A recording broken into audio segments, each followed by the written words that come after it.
come alongside me on this cold winter day for some shopping, baking, and homemaking.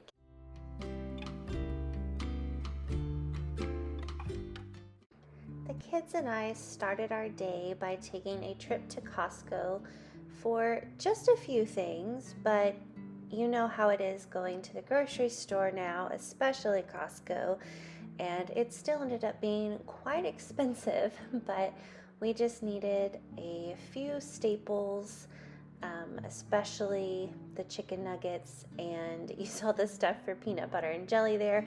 Those are two of my kids' favorite meals, and I like them because they are very easy to throw together for lunches. So since I always try to keep lunch very simple, that was just an easy thing to grab. I also, of course, grabbed some juice there and cereal and those fire starter log things that are just make it so easy to have a fire, and it is very, very cold. So we have started using our fireplace again, and those are on sale, so it was really nice to grab a couple of those.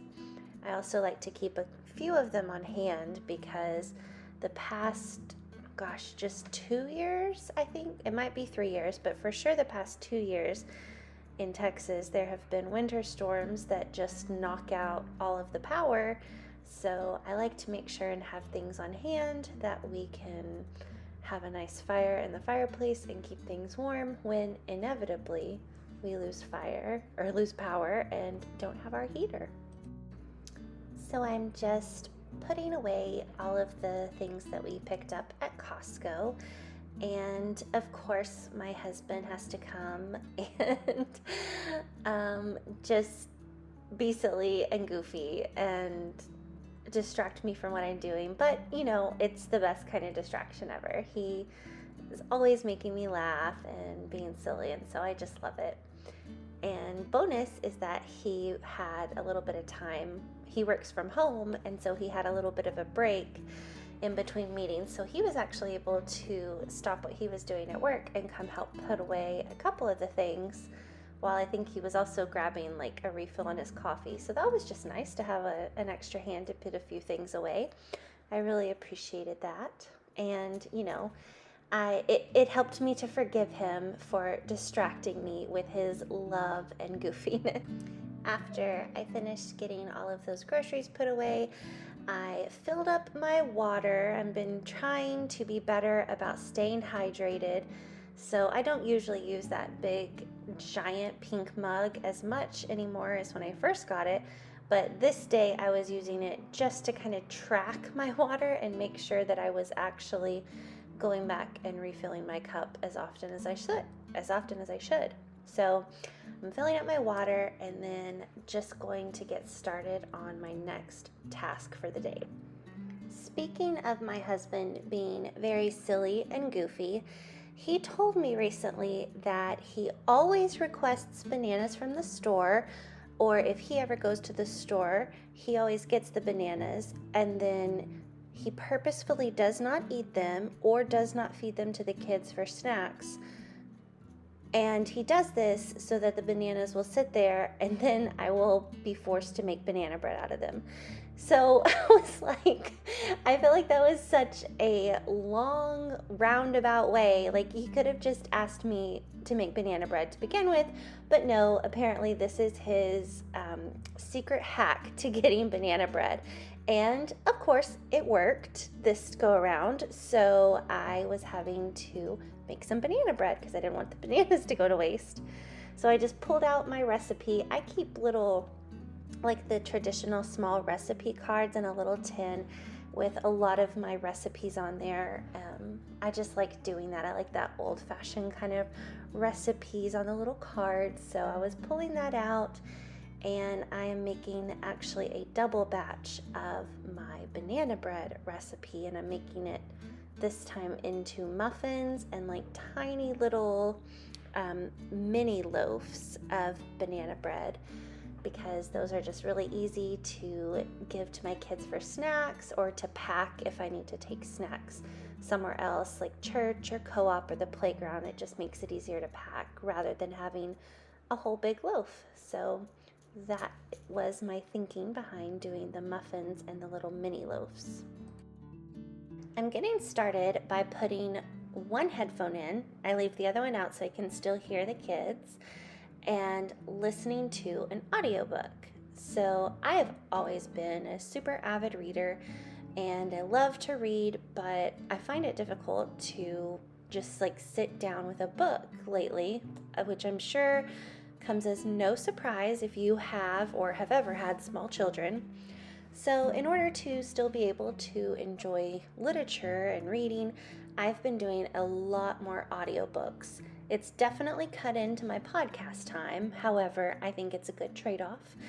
So that's what I'm doing. I'm just putting on an audiobook, and like I said, I love to listen to those while I'm just doing things around the house. It doesn't quite beat sitting down with a book, but I think it is definitely, for me at least, the next best thing, because I want to still be able to read. I actually did finish a honest to goodness like paper book, not audiobook, recently. And that was really cool because it is a book that a friend of mine wrote. A girl I went to high school with, her name is Haley. She published a book, and so I was really excited to get that because I'd read other things she has done in the past, and just knew her writing from different creative projects we had to do together in school. So I knew it was going to be a hit, and it was so good. It's called Things She Borrowed. I'll actually just leave a link to it below. I will tell you that I ugly cried at one point in the book, but it is so worth it. It was so good. So I definitely recommend checking that out if you are a reader, or if you know someone who is a reader and you're looking for a gift for them, because Haley is incredibly talented, and I really enjoyed that book. Now I am just having to refill the sugar canister that I keep on my countertop. I have these, like that white bucket there is a big old food grade bucket, and I have two of them. I have one that I keep sugar in, and then another one that I keep just all-purpose flour in. And that has been such a game changer for me as someone who does a lot of cooking and a lot of baking and just from scratch meals. Having extra sugar and flour has been really nice. Some other things that I buy kind of in bulk like that would be salt, baking soda, and baking powder. And I think those are the main things. Flour, sugar, and salt are definitely used a lot in our house. And I just use most of the time all-purpose flour. I love the idea of like grinding my own grains, but the mills are so expensive. I know they do sales every once in a while, but even still, to me, it's just not something that is in my budget right now. But maybe one day I can start grinding my own grains and use that for flour. For the salt, I really like using the Redmond's real salt, I believe it's called. It kind of has like a pinkish hue to it. I just like it because it's a little bit more natural, a little bit better for your body. So I like that, and it's really easy to get.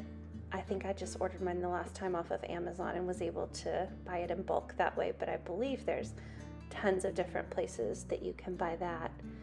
And so I get my flour and sugar at Costco, and then ordered my salt off Amazon. And when I do stock up on the other things I mentioned, the baking soda and baking powder, I usually can just get those at like my regular grocery store, which for me is H-E-B.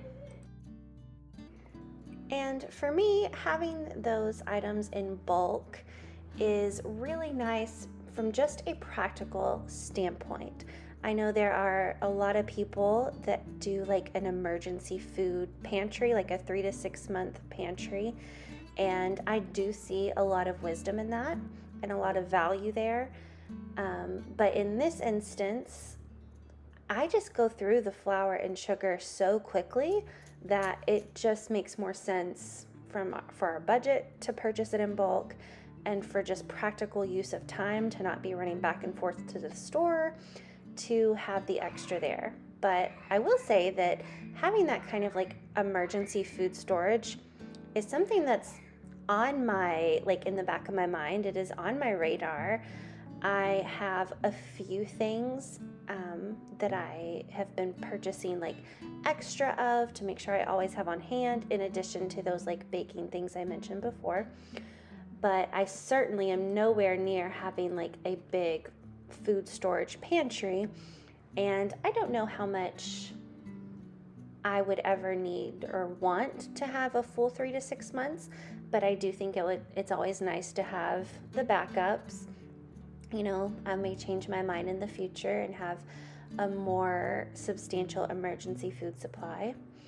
But for now, it's not something that I currently have, but it is kind of, like I said, on my radar. I will say, though, that there are some things that we always keep on hand because, as I mentioned before, in Texas, during winter, it's almost become a guarantee that we're going to lose power for at least one 24-hour period, if not a whole week, at some point. That's just kind of the reality that we are expecting. So we do keep things on hand, like we keep, fresh, clean water because we have lost water multiple times.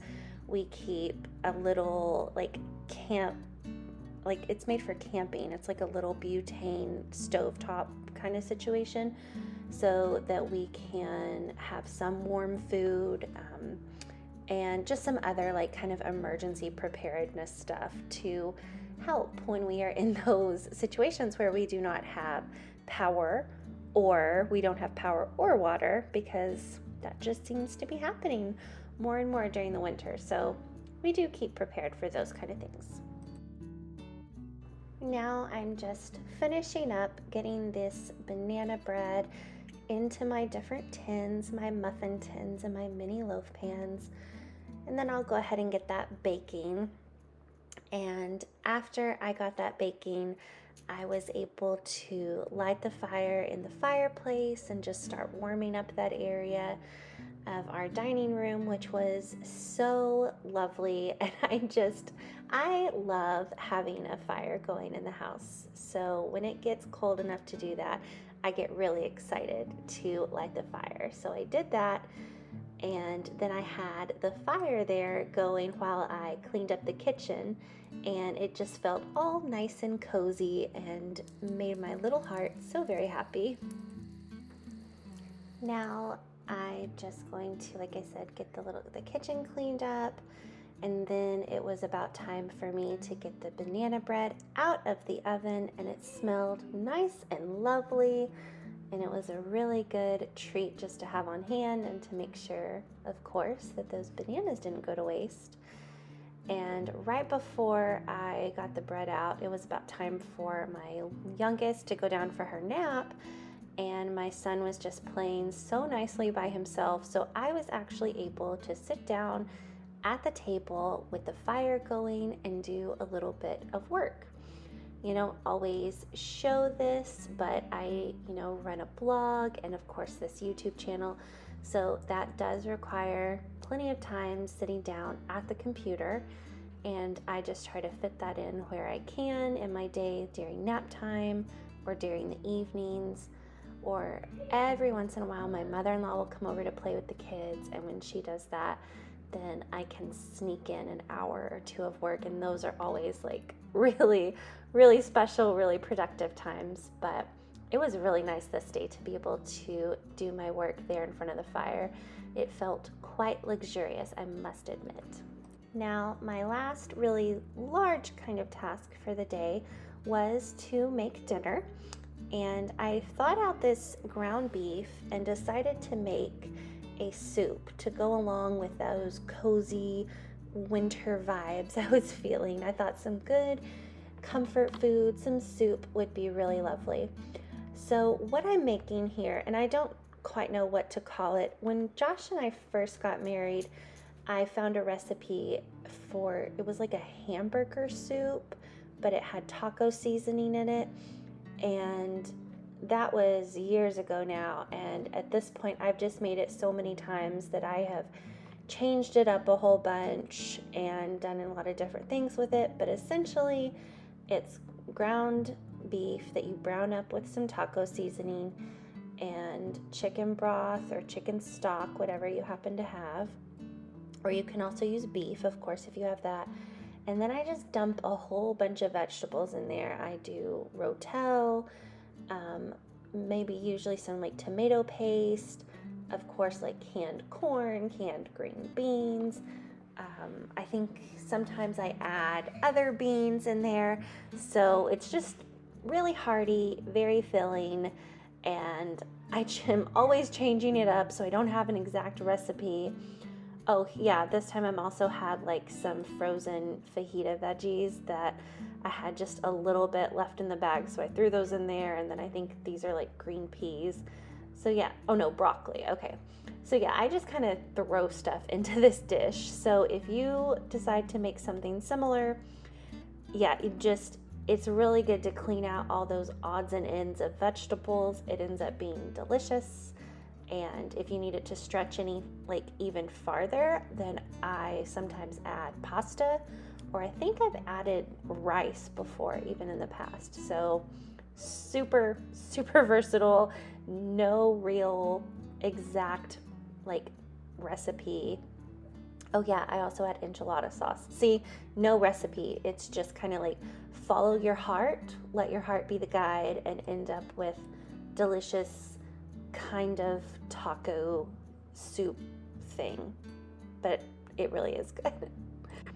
And while I was finishing getting this going, my youngest came up and she was just needing some attention from mama, which is always welcome. And I got her to help me stir and pour some broth in. And it's always fun whenever the kids, want to get involved in what I'm doing in the kitchen and want to help with cooking. I have so many memories from my own childhood of helping my grandmother or my great-grandmother and like sitting on their kitchen counters, and that's really how I learned to cook, was from them. So I think it's really special to kind of pass that along to my kids as well. It feels like very generational and reminds me of my childhood, and also helps me create really special memories for their childhoods as well. I feel so incredibly thankful that you took some time out of your day to click on this video and spend a little bit of time with me. Thank you so much, and thank you for subscribing and thumbs upping the videos. It really goes a long way, and I truly do appreciate you. I hope you have such a great day, and I will see you in the next one.